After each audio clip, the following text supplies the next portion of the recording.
Welcome to Darth Vader Unlimited. And again, I don't know why it's so dark on my screen. Why is it so dark?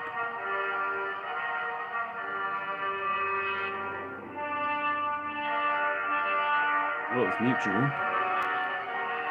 For some reason, and I apologize. Well, no, it's just dark on my monitor, but it looks fine in regular time. So I welcome you all.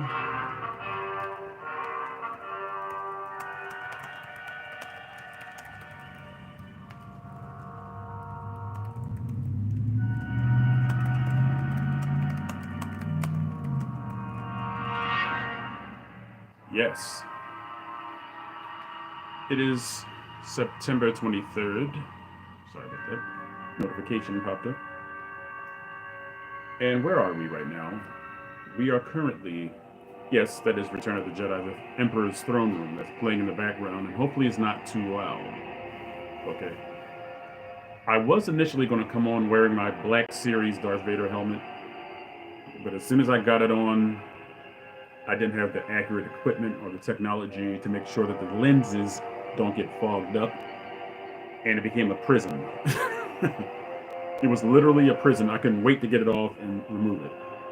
So maybe one day when I can have sort of like a filtration system or whatever installed, maybe I will come in the Vader helmet. But for now, no. It was just like stepping out of the pool, the public pool. You know what I mean? The indoor pool. There's fog everywhere. Like I felt my breathing get funny. I said, nope. No. So when I finally do the Vader Assembled miniseries, which I told you guys about, I think months ago, hopefully that music isn't too loud. I want to show each prop that I get for a movie accurate Darth Vader outfit from Star Wars, the 1977 version with the Sith robe that goes over the shoulder armor. Okay. And it has like scoring on the helmet. So it looks like it has a worn look to it. In Star Wars, maybe turn it down just a little bit. It's a worn look to it, like most Star Wars technology. You know what I mean? Everything is like clunky. Nothing's really pretty except Camino, you know, in Attack of the Clones. That's the only thing that's really like sparkling or glistening. But everything is like it's been done before. It has a history to it, just in like how bleached the Millennium Falcon is, how worn, and how many nicks that the interior of the ship has. The Millennium Falcon, even the Star Destroyers, none of them are white. Like these ships have been in battle. These ships have been through the rigors of space. They've been inside of the atmosphere of different planets. So that's what I love about Star Wars technology. And that's why, in particular, I want the Star Wars version of Darth Vader's movie accurate costume to have that worn samurai look to it. Okay? Now, ads. But anyway, hopefully you're too busy listening to me to care what they're saying right now. Or I'll just hit skip ad when it comes up. Right. So that's the Battle of Endor. Again, this is Darth Vader Unlimited. Welcome. Share this with a friend, share this with a foe, share this with someone you don't even know. How could you share it if you don't know it? Whatever. But we're going to discuss the state of the Ahsoka series. And we're also going to talk about the most controversial movie of the Star Wars saga. We're talking about all 11 movies. The most polarizing is probably undoubtedly The Last Jedi. We will be discussing that. Okay. And any other Star Wars news that comes up. And remember, this can be like a Q&A. If you have questions, just put them in the chat. I will answer them. Like the video, so hopefully we can get some traction so that Darth Vader Unlimited as a channel can spread across the galaxy. Okay. Or if you just want something to listen to that's related to Star Wars, just put me on while you're in your car and enjoy. Okay, because it's for your enjoyment, it's for entertainment purposes. And having said that, I would like to announce I'm going to be doing a special. It's not going to be a series. But just in case people think that I'm throwing shade on the prequels with We the Prequels, the series, and Sith series, because Sith is mostly about the prequels, I'm going to put out a one-time event where I keep the same energy, being critical and having a watchful eye about the original trilogy, just to show you that I'm fair, that I'm not biased. But if I see something wrong with the original trilogy, I will point it out. Some things jump out in my mind immediately. Oops, that's a little loud. Let's turn you down, Battle of Endor. Okay. So just in case you think I have a slanted view, now I still like the original trilogy the best, but there's no bias to it. It's just because I like it the best. That doesn't mean it's flawless. Okay. So I will gladly point out the flaws that I've seen with the original trilogy. Will that suffice? I thought it would. Okay? And ironically, I also want to do a one-time special talking about the greatness of the sequel trilogy, something that we rarely hear about. Okay? And another thing that I think would be fun is rearranging all three trilogies to be a better and more cohesive story. So we're talking about the original trilogy. It's like, how can we almost do now in wrestling? They call it fantasy booking, where you say, "Well, I wanted this guy to be champion. I wanted him to face this guy, and this is what would have happened."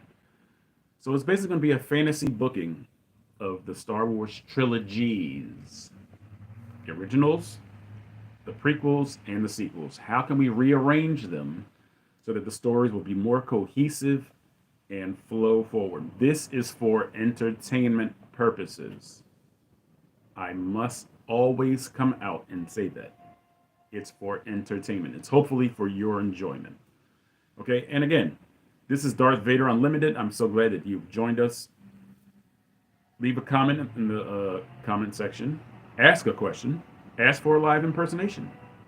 I will do it. I haven't really spoken too much today, so hopefully I have that B B B B B B B B B B B A E I O U. Hopefully I still have that sort of bassy tone to my voice so that it won't crack. Okay, because that would be rather embarrassing for Lord Vader to say something like, "No, I am your father." That would be a little humiliating. Okay, so let's do a sort of what's new in Star Wars. Most of the talk is about the Ahsoka series. We just saw episode 6 called Far, Far Away, and we'll get into that later. We see the introductions of two characters that have been sought for the entire series, Grand Admiral Thrawn, and a surprise. I did not know we were going to see him this soon, even though it's episode 6 of an eight episode season. But I did not know we were going to see Ezra Bridger this soon. Okay, and Grand Admiral Thrawn is played by Lars Mikkelsen, who portrayed him vocally in Star Wars Rebels, and Iman Esfandi is portraying the first ever live action portrayal of Ezra Bridger. Now, what would be interesting is, I'm going to say that for later. Hopefully I don't forget it. Yes. Let's see. What else is new with Star Wars? On the horizon, there is a show called The Acolyte. Now, I don't know what the status of that show is due to the writer's strike in Hollywood, the Screen Actors Guild strike, and the ACTRA, I think it is, and the WGA strike, Writers Guild of America. So who knows if the Acolyte will see the light of day, even though it represents the dark side. Okay? But the Acolyte is supposed to be a series that takes place, I think, 100 years before the events of the Battle of Yavin, or I could be mistaken. It could be 1,000 years. And to be frank, I don't know how much I dig the premise. The premise is that a Sith apprentice infiltrates the Jedi Temple. How is that possible? It's not. It's not possible. First of all, how would you even get in without somebody recruiting you? Like a Jedi Master, or I don't know, Jedi Scout, or a Hu Yang, the ancient Jedi droid, or a guard, a temple guard. How could you possibly infiltrate the Jedi Temple if you're a Sith acolyte? Let me say this. People have really been taking liberties with Star Wars. And in the process, they've been overpowering some and nerfing others. We have really got to stick to the essence, to the heart, the soul, the spirit of Star Wars. I'm not saying we got to consult George Lucas about everything. I'm not saying that. I mean, it wouldn't hurt. But I'm saying, like, you can tell your own stories, but let's have some context. Okay? And since I'm on this topic currently of characters that have been OP and others that have been nerfed, let's look at the Ahsoka series. Who has been OP'd to death? Sabine Wren. For her to be stabbed with a lightsaber and to survive, poodoo. Bantha poodoo. Bullcrap. Okay? Now, all of a sudden, as soon as Ahsoka picks up an object, she has an echo in the force of what actually happened. Now, she's the one that can communicate with the Star Whales, the Purrgil. Baloney! Baloney. If every... This is another reason why, something that I despise about the prequel trilogy. The fact that Count Dooku had the exact same powers as the Emperor didn't make him special at all. I mean, when Anakin Skywalker first charged him before they had their duel, he goes, "I'm taking him now!" And Obi-Wan goes, "Anakin, no!" And Dooku just goes, "Force lightning." It's like, we've seen that before. You know what I mean? It's like, so what's to differentiate Count Dooku from the Emperor? Nothing. And it begs the question, it's like, so what could the Emperor possibly provide Count Dooku that he didn't already have? Because Count Dooku was already one of the most powerful men in the galaxy before they broke away, before the Separatists split, before they seceded from the Galactic Republic. So if this man has all this power, what could the Emperor possibly... I definitely need some backstory on that. I need a good story of what it is that Anakin Skywalker and Count Dooku saw. They had to see it. Like, you can't tell me that Anakin Skywalker and Count Dooku are that gullible. That the Emperor can just give them a fish story, like he did in Revenge of the Sith, which was poorly done. About, oh, you can stop anybody you want from dying. As soon as I would have heard that, I would have said, who have you seen do this? That'd been my reaction. It's like, and his first thing was, how do you learn this power? Dummy, you don't even know if it works. And then afterwards he goes, to cheat death is a power that only one has achieved, but if we work together, I know we can discover the secret. So you threw away your Jedi status on a hope and a prayer, and the Emperor doesn't even know how to do it. This is just bad writing. I'm sorry, this is bad writing. So anyway, back to what I was saying. Because I initially went off on this tangent, talking about who's been OP and who's been nerfed. I said that Ahsoka and Sabine have been OP. The Jedi have truly been nerfed since the prequel trilogy. And I'm not going to leave this alone. The fact that Qui-Gon Jinn got stabbed and died from a lightsaber, and Sabine didn't, and Reva didn't, garbage. Garbage. So now this makes it look like, sorry about that. I'm so sorry about that. I don't know what happened there. Remind me not to swipe off any more notifications. I truly apologize for that. I was in midstream talking and it just said beep. And what was I saying? Right. But the fact that Qui-Gon Jinn died, ladies and gentlemen, listen to this. A Jedi Master died from being stabbed. And when he got stabbed, like it should have been, all the air went out of him. Oh! And Maul held it in, I think, for maybe less than a second, then pulled it out. Then he like dropped to his knees and like keeled over, basically. Sabine gets stabbed, and she's still swinging her lightsaber.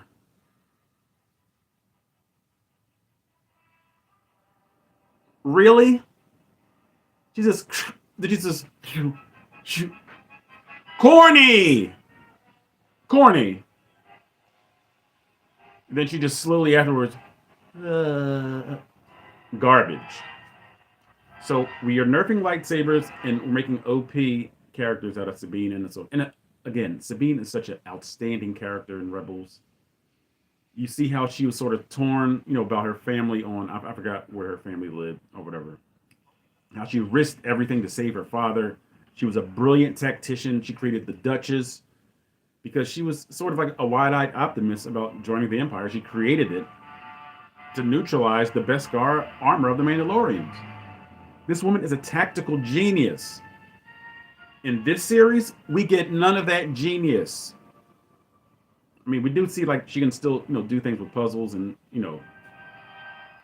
But I don't like her arc at all. At all. The only thing I've liked about Sabine is when in Far, Far Away, and again, I hate to really go into the Ahsoka series, but I'm kind of going off on this tangent, whatever. But when her and her steed were sort of at odds, like I liked that because that felt like Star Wars. That felt like something that Sabine Wren would actually do. I mean, it was kind of dumb to like walk away. Like you're gonna walk the rest of the planet with no steed. Like, come on, stupid.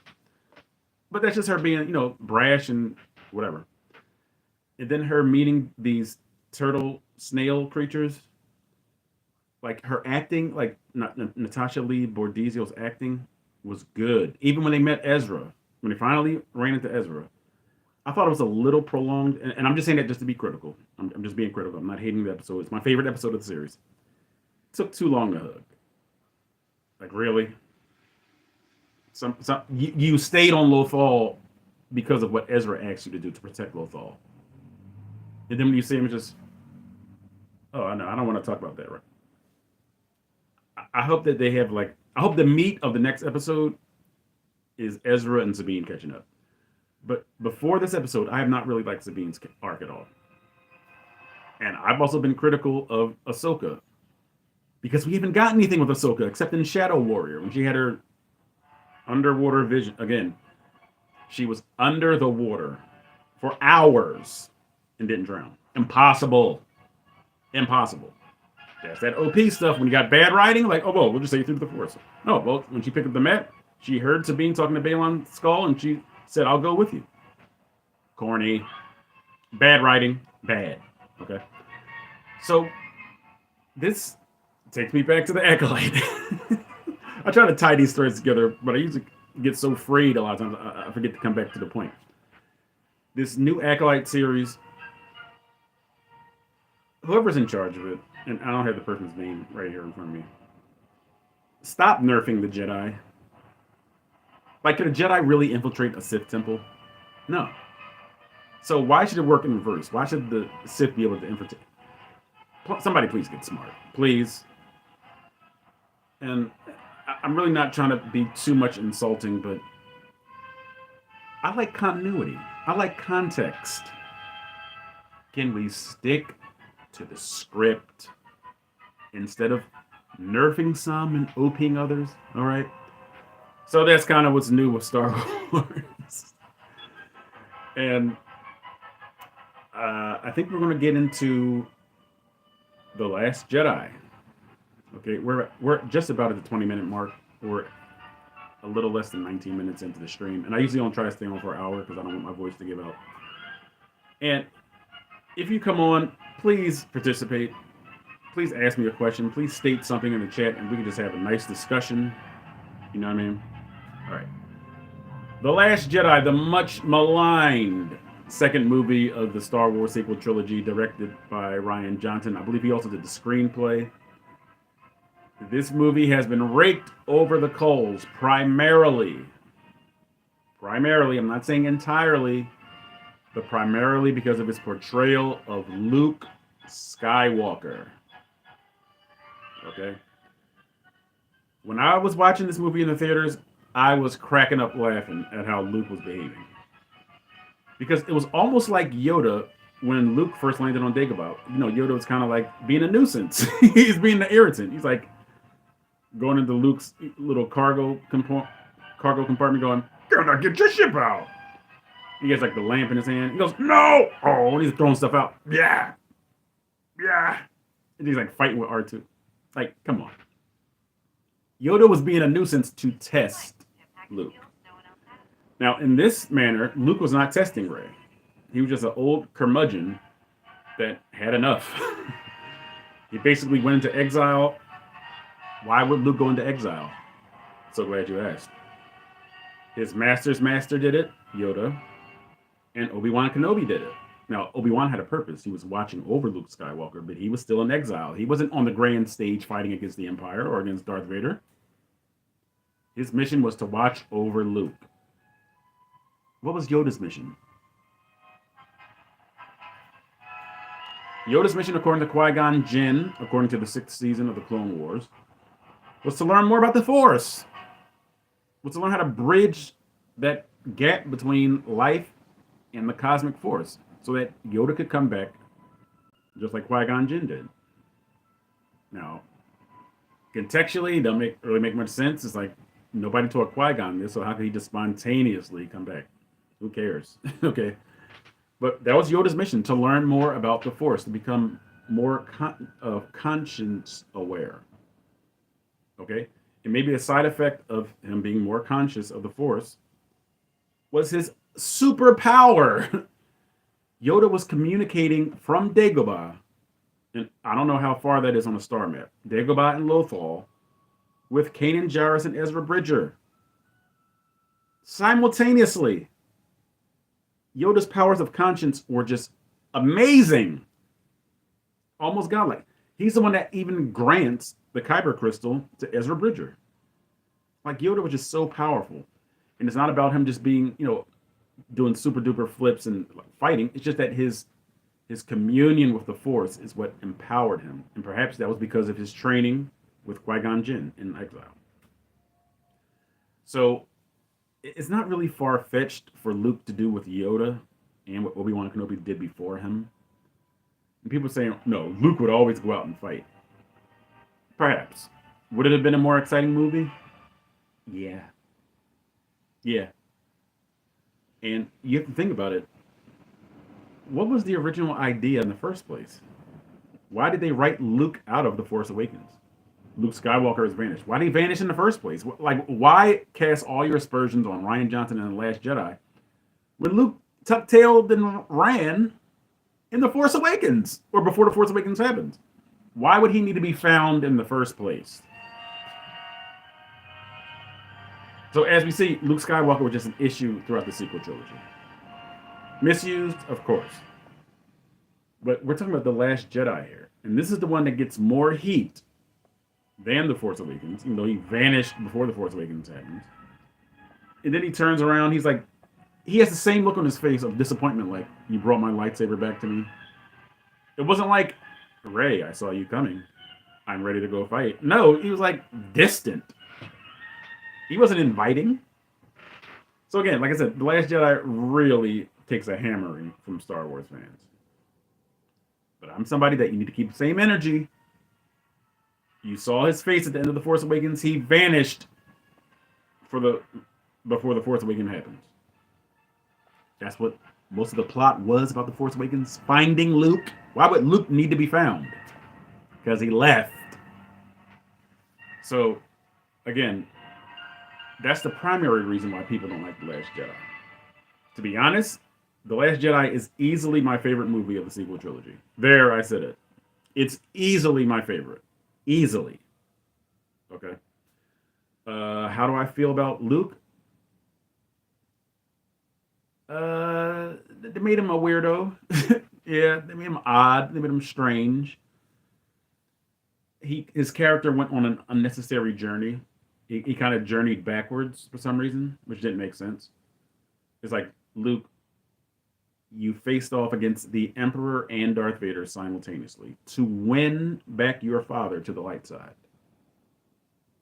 Why wouldn't you have the same gusto for your nephew? And again, more corn. You're just doing this over Ben Solo. And he said, oh, the dark side is so strong in him. Come on now. We got actors just doing this when there should be story behind this. It's like, what did Ben Solo, what did he do for you to even question this? Like, was he going off on pilgrimages and not telling you where he was? Was he missing lessons? We didn't see any other students. All we heard was, yeah, he destroyed the temple, the school, and killed everybody there. Can we see what happened? Show, don't tell. You're not showing nothing about just going, oh, Snoke already has his hooks too deep in him. The Emperor had his hooks way deeper into Darth Vader. That didn't stop you, Luke. Again, flaws. Flaws with these Star Wars movies. So, again, the way Luke is portrayed is a little wacky. All right. You know whose portrayal I was the most offended by in The Last Jedi? Finn. I had all these, and this just goes to show you how dumb I am. Okay, I had all these ideas that Finn was going to come back as a cyborg because he got sliced up his spine by Kylo Ren's laser sword. I don't know if he called it a lightsaber or not. I don't remember. Got sliced up his back. Went out to try and save Rey, who was kidnapped by Kylo Ren. He was no match for Kylo Ren, but he faced him down anyway. I think he might have gotten a good hit or something. I think he got Kylo Ren on the shoulder or something like that. He threw away his chance to escape the First Order to save Rey. And then he's like in a coma at the end of the Force Awakens, and he awakens in The Last Jedi, and he hits his head on the canopy. As soon as I saw that, I was like, y'all really did this to Finn. Y'all really did this. And of course, his first words were, Rey. Shame on you, Ryan. I give you more points off for Finn's portrayal than Luke Skywalker's portrayal. Really. Then when he awakens and gets up off of his hospital bed, basically, they don't say hospital bed, but he got up off his medical bed. He's like walking around with like, and then that stupid line, Finn leaking fluids. What? You know, with Oscar Isaac, Poe Dameron talking to BB-8. Then they see him walking around like leak. That was such an insult to the character. In only the second movie. It's not like at the third movie you see this. The very next movie, Rian Johnson, shame on you for Finn. Shame on you for making him stupid. Then he finds out Rey's gone. He's like trying to scuttle out. Like, that's my issue with The Last Jedi. More than Luke was Finn. Like, this new trilogy was supposed to be about these new characters. So Rey is like in God status. Poe Dameron is a fearless dogfighting X-Wing pilot that's brash, that threw away his whole squad just to destroy a dreadnought. And Finn wakes up like this. Oh, and also Kylo Ren. Like Kylo Ren, Rey, and Poe Dameron are like in God status. And Finn is in Nerf status. Shame on you, Ryan. So forget Luke. Shame on you for effing 2187. Okay, because that really bothered me. Like, and then at the very end, when he had a chance to sort of like do something heroic and sort of like sacrifice himself to save the rebellion, Rose Tico just knocks him off course. Skink! Ah! It's not about destroying what we hate, it's about saving what we love. And that awful, cringy kiss. I'm so mad at what's his name? John Boyega's portrayal as Finn in The Last Jedi. So offended by it. So let's get into the movie. I'm just giving you points here. But the movie starts off where The Force Awakens ends, which I thought was kind of cool. Like, we really don't have that kind of continuity in Star Wars. But it's almost like hours later. Okay? Because in The Force Awakens, I was like, wait a minute. The First Order, this like galaxy-wide terror, only has one Star Destroyer. Really? One Star Destroyer? So in the second one, we see them coming out of light speed. And that was cool. Space was cool. I thought space was done well. And we'll get to a certain space sequence in a minute. But they're fleeing the base. What was the name of the planet they were on? It wasn't Tokadana, was it? But anyway, wherever the rebel base, well, the resistance, rebel resistance, whatever, same thing. Wherever the resistance base was at the end of The Force Awakens, they are scurrying to get out because the First Order has arrived quicker than they were prepared to leave. So we see the one calamari cruiser already in space. Everybody's kind of just like gathering up what they can. Help me! Ah, I'm sorry, that's the part from Return of the Jedi. Now, young Skywalker, you you will die. One of the greatest moments in the history of Star Wars. Thanks for undoing that, J.J. Abrams, for the Rise of Skywalker. But anyway, we're talking about The Last Jedi. So the Resistance is scrambling to get out from underneath the bombardment, the eventual bombardment of the First Order fleet. And the Dreadnought comes. It looks different from a Star Destroyer, but it's still similar. I like the way the First Order fleet looked. I mean, and these were unique ships. These weren't ships, pulled from the original trilogy or the prequel trilogy. Of course, they were inspired there by the original trilogy. The Star Destroyers look like Star Destroyers. The Supremacy looks like instead of like being a really long Super Star Destroyer, it's almost like a boomerang shape. So there's influence, but these are new ship designs. I really appreciated the First Order fleet in The Last Jedi. I'm not going to talk about the garbage from the Rise of Skywalker fleet. So we see a back and forth between Poe Dameron and General Hux, which I didn't mind too much. Everybody's just like talking about, oh, this is god awful. And they say something about Rian Johnson fighting to get those mama jokes in there. I didn't think it was that big of a deal. I just thought he was just being a hothead dogfighting pilot, Poe Dameron. It's like, I got a message about your mama. Yeah, I mean, it was different. Another guy was like, I believe he's tooling with you, sir. So then, what was his name? General Kennedy? Captain Kennedy of the Dreadnought. He kind of says what a lot of people were thinking. It's like, we should have launched fighters 5 bloody minutes ago. So we see the logistics of why an individual snub fighter works. Where did we get the inspiration for that? So glad you asked. The original Death Star trench run, small snub fighters, too small to be hit by turbo lasers. He takes out the lasers. He's not trying to destroy the ship. He's destroying the lasers. And it's too small to hit. So it makes sense. Then he had the little booster on the back of the X-Wing, he and BB-8. And he takes out the guns. And then we see bombers. We've never really seen Resistance or Rebel bombers. We saw TIE bombers in the asteroid sequence of The Empire Strikes Back. And let's go here. All right? Let's do it. Let's go here. I heard people saying, well, gravity shouldn't work in space, so how did she drop all those bombs? How did the TIE fighters drop bombs if there's no gravity in space? In Rogue One, when the first Star Destroyer was taken out of commission, why did it go downward and crash into the shield generator? There's no gravity. In Return of the Jedi, when the Super Star Destroyer is out of control, why did it spearhead into the Death Star? Keep the same energy. Keep the same energy. So the bombs are dropped. A weird sequence when Rose Tico's sister, okay, she falls.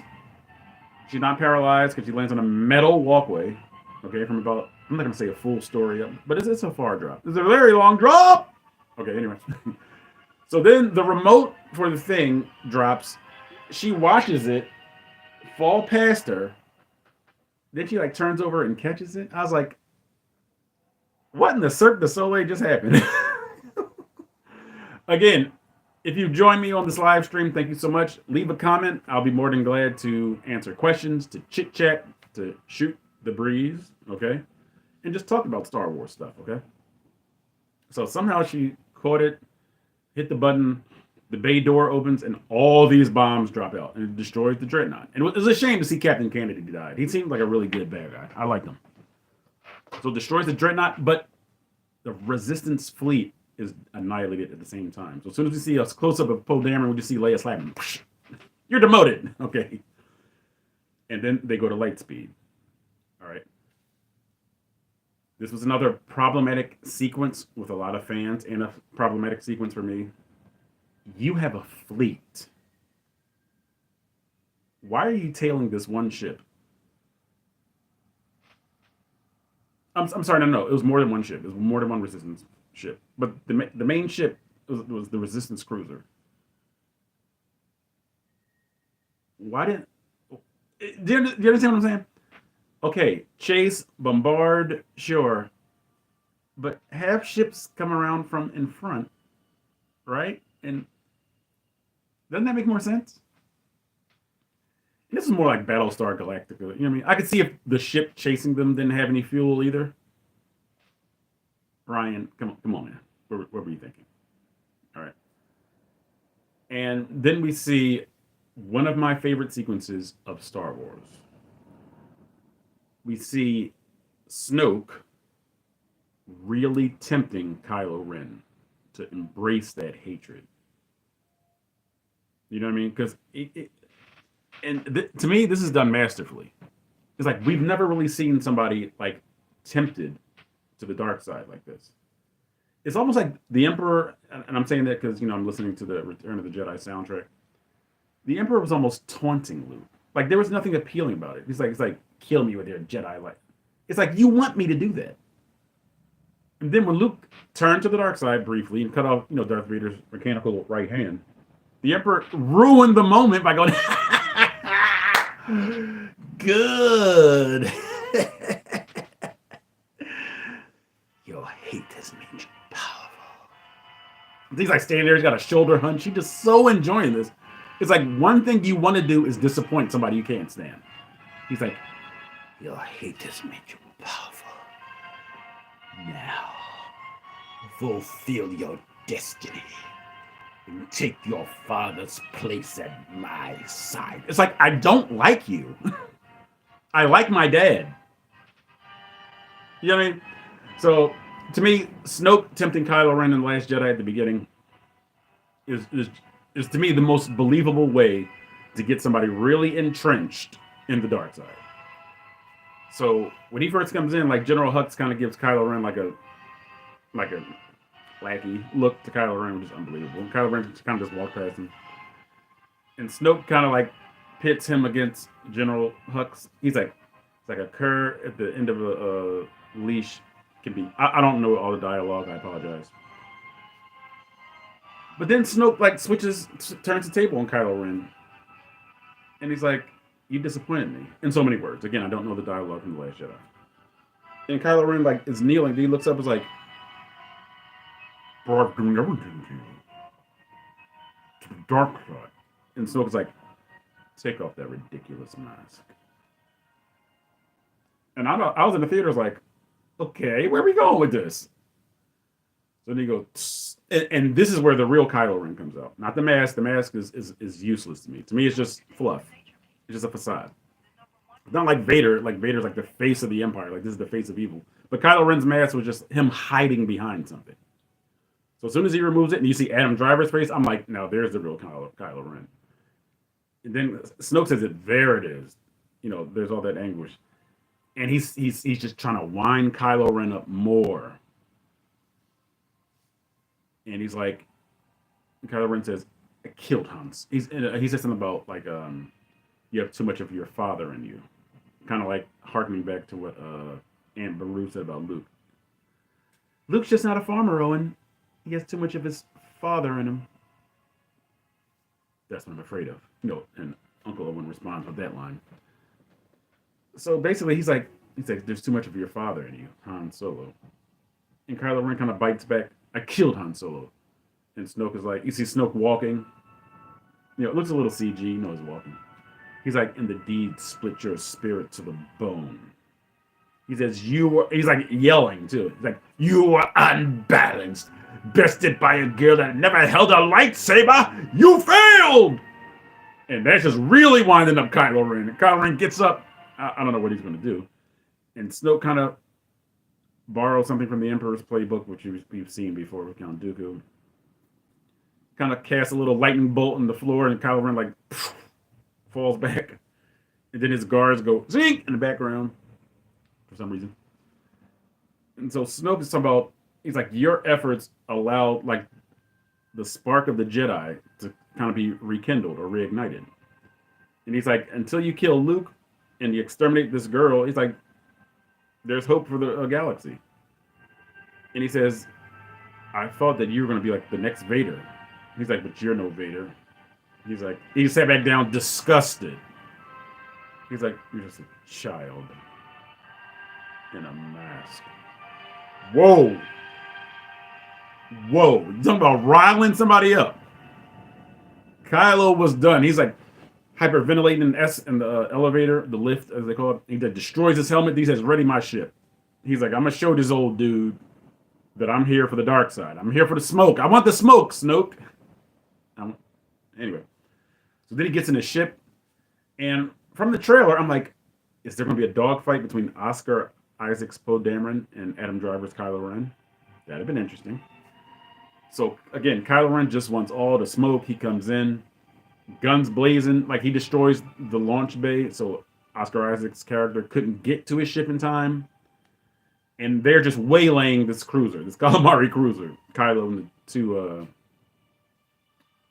I guess they're TIE fighters, whatever they're called, next to him. And Kylo Ren is showing no mercy until he gets a mental glimpse. Or he senses the presence of his mother. And this scene is very well done, too. Again, say what you will about the movie. This was a very well done sequence. Okay, it's not even a full scene, but just a sequence. Where, like, everything kind of goes quiet. And Leia, I think she senses him. But her face looks a little more indecisive. But Kylo Ren seems like he really knows that it's her. But she doesn't seem too sure. But still, it's like, and that music's playing. And you just see just his ship. You know, you see space in the background showing his indecision. You know what I mean? Like, the space is like a metaphor. And he has his thumbs. He's about to, like, blow her to bits. Because remember, the calamari cruiser only had rear shields up to stop the bombardment from the First Order fleet. So the front part was vulnerable. Okay? So Kylo has his mother's life in his hands. In his thumbs. In his hands, whatever. And he can't do it. Can't kill Mama. I thought that was very well done. Then the other TIE fighter does it. And Kylo Ren looks over like, I didn't give you an order to do that. The bridge is like destroyed. Everybody goes sailing into space. And this is another point of the movie where people are saying, garbage! When Leia was blown out into space, when I was in the movie theaters watching this, I was like, wow, they got rid of Leia early. I was like, oh my gosh. I said, I just watched Leia die. And then the next sequence, we see Leia in space. And I'm like, I'm watching the theaters, I'm like, what's going to happen here? And then, like, you see kind of the sun sort of like rise on her, like, beginning to freeze skin. And you see I saw her fingers do this. And I'm like, did Leia just survive in space? Leia in space! But I was like, she's surviving. Then she does something that was really phenomenal. She, like, flew. Now, what do you want to call it? Tethering to the ship, you know, like a magnet, whatever you want to call it. So she glides back, and I was initially very happy to see this because I wanted to see Leia do something phenomenal with the Force. This was a little overboard. You know what I mean? It goes back to what I said earlier about people that don't know anything about Star Wars. Hyping some and nerfing others. So here, Leia was ridiculously OP, floating through space. Again, I initially liked it because it was something like grandiose that she did through the Force. Instead of just being a fighter. It's like, you tell me Luke never trained you to be a Jedi? Anyway, let me come down off that cloud. So she glides back into the same bridge that was just destroyed where Admiral Akbar died. Bad. Too good of a character he is. I know it's kind of said that like Yoda. He is too, I just said he is too good of a character, but too good of a character he is, Admiral Akbar. Too significant to just die so nonchalantly like that. That was trash, Ryan. Trash. And a lot of people are saying that Admiral Akbar should have been the one that was like, I don't want to say fostering this like enmity with Poe Dameron, but I guess it couldn't hurt. So then Leia makes it back to the ship. She passes out from the effort, I guess. And she's in a coma for like the second act of the movie. And she drops a beacon. And I'm like, what is that? And Finn picks it up. He's like, oh, this is something for Rey. Why would Leia have it? I don't get it. Maybe she gave it to her at the end of The Force Awakens. I don't remember The Force Awakens that much. So Finn's mission is to listen to this. Finn's mission is to go find Rey based on this beacon and tell her to steer clear of the First Order, stay where she is, so that, like, what was his plan? I know he said something to Rose Tico about, she's my friend, I gotta find her, and it's like, Finn, you couldn't save her against Kylo Ren in The Force Awakens. What makes you think you can do something now? So your plan is just to, like, go off with her and, like, live in a cottage for the rest of your life? I don't know. Again, bad Finn. Bad. Even though a thing with Finn is one of my favorite parts of this sequel trilogy. Okay. So Finn's mission is to find Rey, and then Poe Dameron's sort of like, it's kind of left in the lurch by Admiral Holdo, who's purple. Not, I mean, her skin isn't purple, but she's in all decked out in all purple, played by darn, I don't remember her name. Laura Dern, that's her name. Okay. Admiral Holdo, not really a necessary character for this movie. Again, you could have substituted her for anyone. You could have had Admiral Akbar do this. Not really necessary for the script at all. So, let me go to Rey and Luke. When Rey, they're still looking at each other from a great distance. Definitely not that George Lucas style of, frenetic dialogue, quicker, more intense. They're still distances apart. So she gives him the lightsaber. When he chucked it over his shoulder, I was laughing like the whole first half of the movie. I was cracking up. He's like, because it was so unexpected. It was so unexpected. And she's like, Master Skywalker. And then we see that Luke does not want to train her at all. The galaxy, this is just bad writing. The galaxy itself is in peril. So even if Luke was having a crisis of conscience, are you really ready to just let the galaxy burn with you? Your sister, your best friend is still in the galaxy. Why would you give up the only hope of the galaxy? Like, why didn't you go train new students in secret? Like why wasn't that what Luke was doing? Training a new order of Jedi in secret on that island that nobody knew about, which I believe in real life is called Skellig Michael in Ireland, the island, where those caretaker creatures, which are kind of funny. But it's like, who is writing this mess? If Luke had been training a new class of Jedi on this island, I don't think anybody would have a problem with his portrayal in the movie, because he still could have been resisting Rey or whatever to like teach her. And then he could have even given her the old argument. You're too old. We would have known where it was coming from. Yoda said that. Okay. But so many blown opportunities with the sequel trilogy. Too many. And then he would have given her a test. Hopefully she would have passed the test. And he was like, these aren't caretakers. These are my students. Like, wait. Who are in the huts? Do you see all these people of all different walks of life as far as aliens go? Learning about the Force. Instead of Luke being so destroyed that he just left the galaxy to be crushed by the First Order.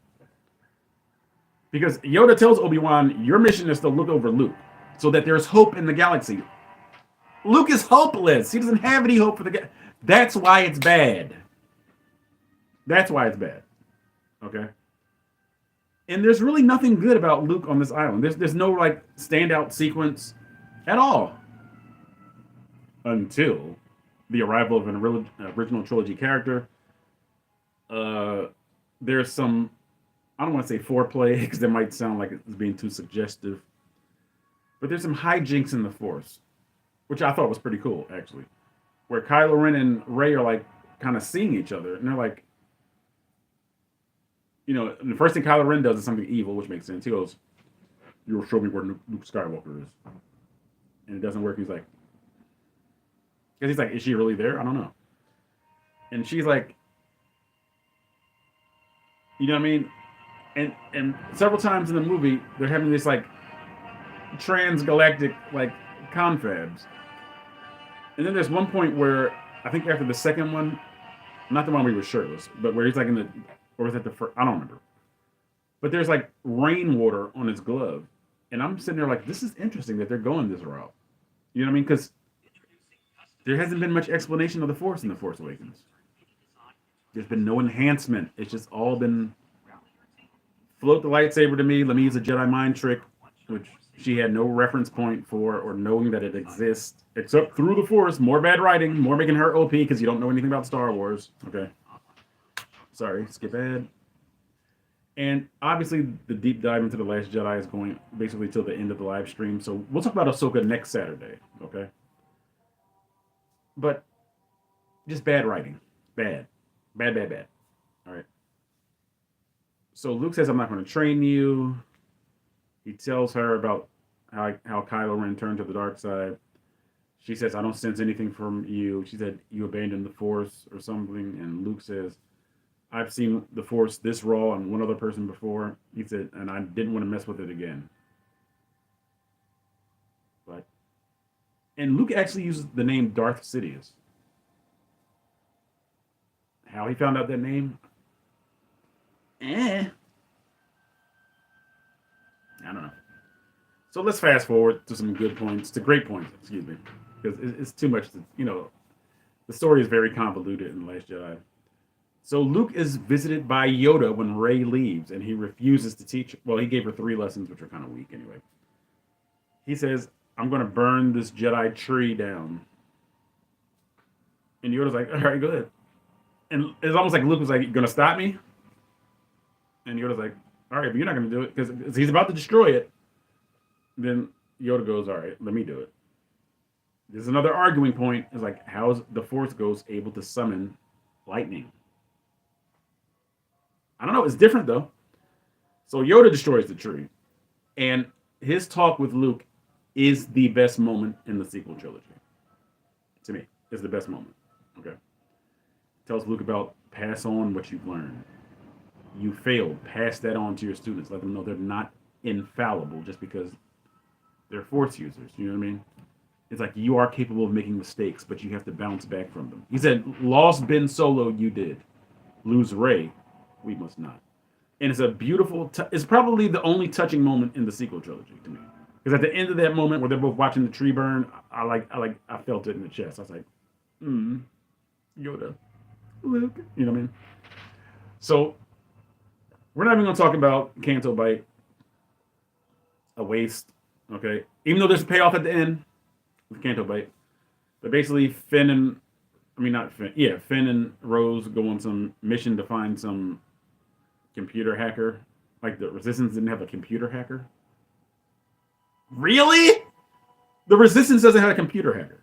Anyway, so this special guy with the lapel thing, whatever, I think it's Justin Thoreau or somebody.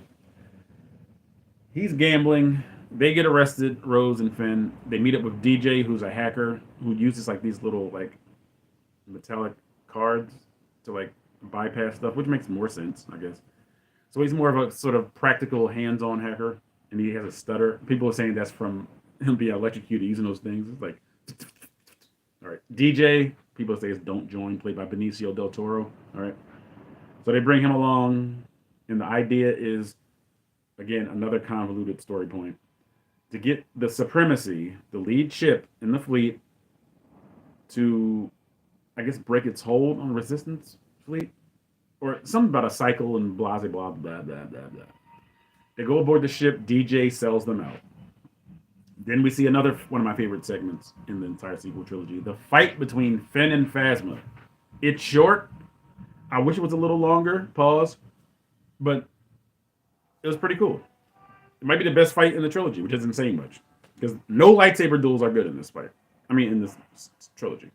At the same time, Rey is saying, I'm going to go and save Kylo Ren, just like you redeemed Darth Vader. Luke's saying it's a bad idea. Luke walks in on the image of Kylo Ren in the hut, which is something I like. And you see, like, the camera work here was pretty good. The cinematography is pretty good. You see their fingers just about to touch, and you get the feeling that they do touch. And I think that's very well done. When Luke enters, he, like, I think destroys the hut or something with the Force. And then he and Rey have a little back and forth. She has, like, a stick. Luke summons an antenna, uses it as a stick. And people say she beat Luke. Whatever you want to call it. She got a lightsaber, he didn't. She leaves. So basically, they all go aboard the Supremacy. Rose, Tico, FN2187, and BB-8. Rey goes back there again on her mission to save Kylo Ren. This is one instance where Rey is not OP because Snoke is just throwing her around the room, just throwing her around the throne room. Like she can't do anything. Snoke is so powerful. He's like forcing her to the window. He's like, "You see the resistance?" He's like, "I'm about to destroy them." But she can't do anything, so he's like, "Ha, gotcha. I'm about to destroy those ships over there. You go over there, go kneel before Kylo Ren so he can kill you." And this is where Snoke's overconfidence gets him because he summoned Luke's lightsaber to his side. And here's where Kylo Ren seizes the moment. He uses the Force just like Snoke said he would. He turns the lightsaber. He has the one in his hand, but he's also using the Force to turn the lightsaber next to Snoke. He says he's igniting the blade and killing his true enemy, and the lightsaber ignites through his rib cage. Snoke died,